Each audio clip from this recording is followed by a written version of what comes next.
Well, thanks for staying with us here on the AM show. There's an upsurge in neonatal deaths at the Cape Coast Teaching Hospital due to a lack of basic neonatal facilities. Doctors say this accounts for half of the deaths at the NUCU. Now, let's listen to specialist pediatrician Dr. Mariama Bukari. We'll come back and speak to the boss at the facility. Referrals. We still have problems where people are being referred late. And I'm saying that because when you look at the internal audits that we do as a department, looking at our neonatal deaths, we realize that 50% of our deaths are dying within the first 24 hours when it comes to newborns. Yes. So generally, all the newborn mortalities, 60% of our mortalities, the deaths, are from outside referrals. And then 40% are inborn, that is from the delivery suite. If you want to see those who are dying within the first week, it goes up to about 80%. So most of our mortalities are within the first week. Towards the latter part of 2018, we only had one incubator. That poses a risk because you have babies who are very low birth weight babies, 1 kilo, 1.5 kilo, and you need the incubator to keep and provide warmth for these babies. And if one person is there already and you're taking a call from a referral center that, oh, you know, I have a 1 kilo baby I'm sending to you, it is very difficult. We still accept, but we are not able to provide all that warmth. So that's the specialist pediatrician. Joining us via phone now is the acting CEO of the Cape Coast Teaching Hospital, Dr. Eric Kofi Injedu, to help us understand this a bit more. Doc, good morning to you. Thank you for your time, if you can hear me. Good morning. So this was revealed during your review of the hospital's performance in 2018. I want to take you back a bit. What's the total death recorded in terms of the children? Well, first of all, let me correct an impression that has been put out there that has simplified the neonatal death to lack of incubators. The specialist would have provided to you a total figures that I will not remember readily. But in the review, what came up was that 50% of all the neonatal deaths occurred within 24 hours. And it also came out that 60% were cases that were referrals. So in actual sense, we are talking about cases that are coming from other facilities. So we cannot oversimplify the neonatal death to the unavailability of incubators. Okay. When you talk about referrals, then you are talking about conglomeration of hospitals that are supposed to work together. One is bigger, one is smaller, and for that matter, one has the capacity to absorb certain level of cases. So can you give us what the reasons are then? So, for example, if you were at a review, you understand that neonatal deaths were caused by it's multifactorial. So you have prematurity, you have hypothermia, you have asphyxia, you have sepsis, you have neonatal jaundice. Now, when you have these cases, 60% dying coming from other facilities, the first thing you need to query is the quality of the referral. The quality of the referral. Where are they coming from? Why are they coming from there? What are they coming with? Etc., etc. Well, what's your own answer to the questions you're raising? We're simply trying to understand what's happening. Yes, that is why I say that this is something that calls for the stakeholders to come together. I'm talking about Ghana Health Service. I'm talking about the Cape Coast Teaching Hospital. I'm talking about all the other facilities in the region where they are receiving the referrals. I'm talking about University Health Services, so that we can peruse and look at this multifactorial causes. The Cape Coast Teaching Hospital is the only major referral facility within the region, and it's the only tertiary facility that we have.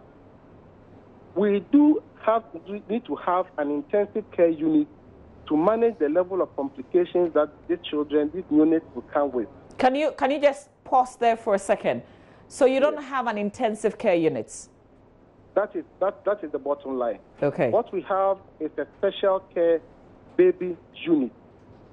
So it's an adapted area that looks like a neonatal intensive care unit, but we do not have a neonatal intensive care unit. So what would a neonatal intensive care unit do for the facility? Come again? What difference would an intensive neonatal care unit do? You see, the neonatal intensive care unit will provide the adequate infrastructure with the necessary gadgets that will be able to take care of the level of complications the children would have come with. So, for example, it will create a space and have the radiant warmers, oxygen piping, phototherapy machines, baby incubators, CPAP, oxygen concentrators, baby ventilators, even echocardiography for children, so that we'll be able to manage the cases properly. So after that, so I take it that we know the problem. We know why this is happening. Have we... Well, partially, we can say we know the major problem is that we need an intensive care unit for the unit. That is the bottom line. Okay. So can I ask why the facility doesn't have it?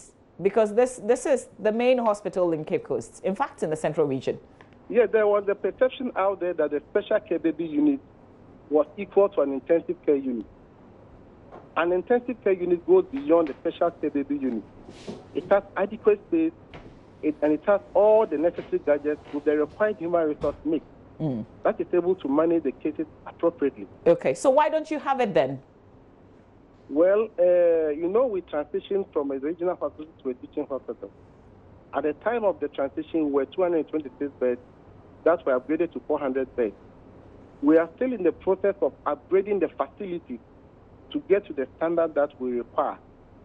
And so the intensive care unit, the special baby care unit was created, but still we are in the process of securing an intensive care unit. I will not be able to say why that has not happened yet. But as a management, we have done all that we have to do in relation with the board and then the Ministry of Health, and the proposals have been concluded with all stakeholders, including the Ministry of Health, and we are looking at erecting a befitting intensive care unit for the unit. Are you working with any timelines? Because in the meantime, you're still recording half of the babies that are brought in within 24 hours dying. So what are the timelines that we're working with here?